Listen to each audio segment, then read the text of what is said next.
నాడు జగన్ వినాయక చవితి పెట్టిన ఆంక్షలు ఎత్తివేత. అనే వినాయకుడి మీద ఆంక్షలు ఏంటనే నువ్వు? అంటే అది మరి 2 months కాకపోతే ప్రజల పండుగ స్వేచ్ఛగా జరుపుకోవచ్చు.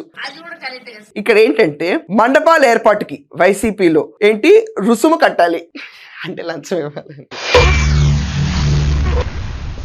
ఏమిటండి మీరు మాట్లాడేది? దాని తర్వాత మైక్ పర్మిషన్ రోజుకు 100 రూపాయల.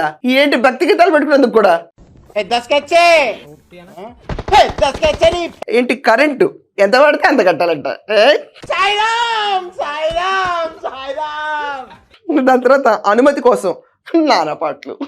కరెక్ట్, ఇది కరెక్ట్ గా చెప్పావయ్యా. ఇప్పుడు టీడీపీ గవర్నమెంట్ వచ్చి అదే మండపాల ఏర్పాటుకి 0, నిజమేనయ్యా పుల్లారావు. మైక్ పర్మిషన్ కి 0, కరెంటు ఉచిత కరెంటు,